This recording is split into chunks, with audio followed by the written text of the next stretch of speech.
गरीब साध साध सब नेक हैं, आप अपनी ठोरी, जो सतलोक ले जावेंगे वो साधु कोई और।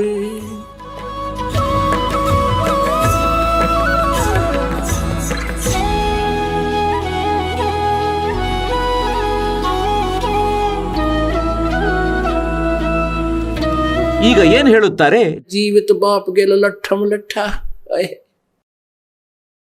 ಈಗ ಪುಣ್ಯಾತ್ಮರೇ ಪರಮಾತ್ಮ ಹೇಳುತ್ತಾರೆ,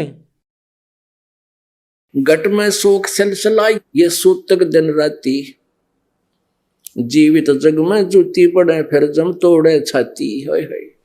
ಹೇಳ್ತಾರೆ, ಯಾರು ಭಕ್ತಿ ಮಾಡುವುದಿಲ್ಲ, ಪರಮಾತ್ಮನ ಸತ್ಯ ಸಾಧನೆ ಮಾಡುವುದಿಲ್ಲ, संसार शोक सराय में ये सूतक दिन राती, जीवित जग में जूती पड़े फिर जम तोड़े छाती।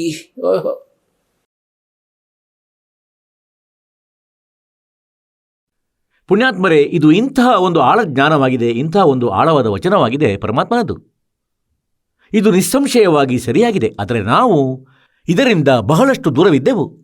ಹೀಗಾಗಿ ನಾವು ಆ ಸಮಾಜ ವ್ಯವಹಾರದಲ್ಲಿ ಇದ್ದರೂ ಕೂಡ ನಮ್ಮ ಕ್ರಿಯೆಗಳನ್ನು ಸುಧಾರಣೆ ಮಾಡಲಾಗಲಿಲ್ಲ. ಅಂತೆಯೇ ಒಬ್ಬ ವ್ಯಕ್ತಿಗೆ 4 ಪುತ್ರರು ಇದ್ದರು. ರೈತನಾಗಿದ್ದ. ಮೊದಲು ಅವನ ಬಳಿ 4-5 ಎಕರೆ ಜಮೀನು ಇತ್ತು ಮತ್ತು ಅವನು ಇಡೀ ಜೀವನದಲ್ಲಿ ಪರಿಶ್ರಮಪಟ್ಟು ಕೂಲಿ ಮಾಡಿ ಪಶುಗಳಿಗಿಂತಲೂ ಹೆಚ್ಚು ಶ್ರಮಪಟ್ಟು ನಂತರ ಅವನು ತನ್ನ ಜಮೀನನ್ನು 20 ಎಕರೆಗೆ ವಿಸ್ತರಿಸಿದನು. 16 ಎಕರೆ ಜಮೀನನ್ನು ಮಕ್ಕಳಿಗಾಗಿ ಕೊಂಡನು. ಈಗ ಏನು ಕೆಲಸ ಮಾಡಬೇಕಿತ್ತು ಮನುಷ್ಯ ಶರೀರದಿಂದ? ಅದನ್ನಂತೂ ಮಾಡಲಿಲ್ಲ. 4 ಮಕ್ಕಳ ವಿವಾಹವನ್ನು ಮಾಡಿದ.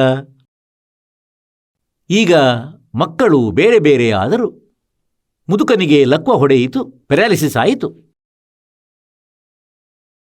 ಈಗ ಮೊದಲು ಸಂಕೋಚದಿಂದ ಮೊದಲ ಹಿರಿಯ ಮಗ ಸಂಭಾಳಿಸಿದ.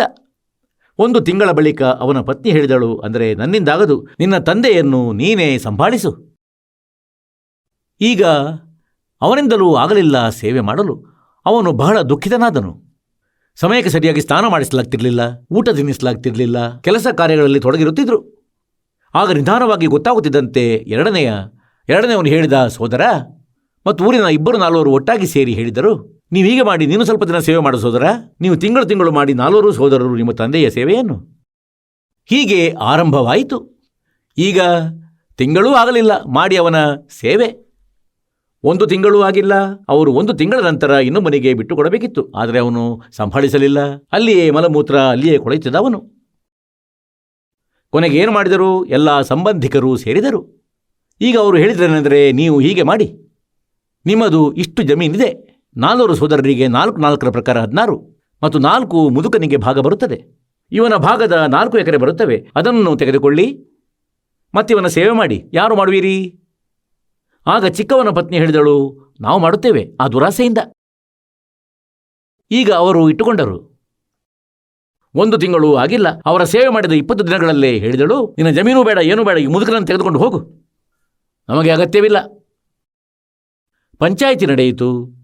ಪಂಚಾಯಿತಿಯಲ್ಲಿ ಇದನ್ನು ನಿರ್ಧರಿಸಲಾಯಿತು. ಏನೆಂದರೆ, ಇವನ ಭಾಗದಲ್ಲಿ 4 ಎಕರೆ ಪಾಲು ಇದೆ, ಇದನ್ನು ಗುತ್ತಿಗೆಗೆ ಕೊಟ್ಟು ನೌಕರನನ್ನು ನೇಮಿಸೋಣ. ಹೀಗೆ ವಿಚಾರ ಮಾಡುತ್ತಿದ್ದರು. ಮತ್ತು ಮುದುಕ ಮಲಗಿದ್ದ ಅಲ್ಲಿ ಮಂಚದ ಮೇಲೆ ಹೀಗೆ ಸಪ್ಪೆ ಮುಖವನ್ನು ಮಾಡಿ. ಮತ್ತು ಮೊಮ್ಮಗ ಬಂದ ಚಿಕ್ಕವನು. ಅವನಿಗೆ ಮುದುಕ ಹೇಳಿದ, ಬಾ. ಮಾತಾಡ್ಲಿಕ್ಕೆ ಆಗ್ತಿರ್ಲಿಲ್ಲ. ಈಗ ಮಕ್ಕಳಂತೂ ಮಾಡಿದರು ನಿನ್ನನ್ನು ದೂರ, ಮೊಮ್ಮಗ ನೋಡಿಕೊಳ್ಳುವನೇ ನಿನ್ನ. ಅಂದರೆ ಈಗ ಗಂಡು ಮಕ್ಕಳಿಗಂತೂ ಒಂದೊಂದು ಕ್ಷಣ ಭಾರವಾಯಿತು. ತಂದೆ ಶತ್ರು ಆದನು. ಮತ್ತೀಗ ಮೊಮ್ಮಕ್ಕಳಲ್ಲಿ ಮಮತೆ ಆಳವಾಯಿತು.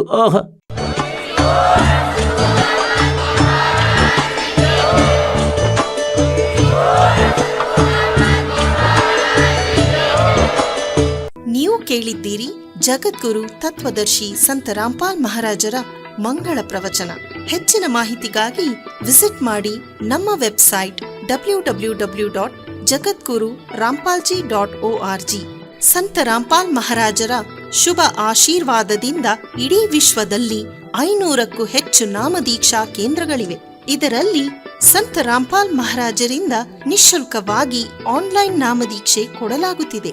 ತಮ್ಮ ಹತ್ತಿರದ ನಾಮದೀಕ್ಷಾ ಕೇಂದ್ರದ ಮಾಹಿತಿಗಾಗಿ ಸಂಪರ್ಕಿಸಿ 888 444 7302.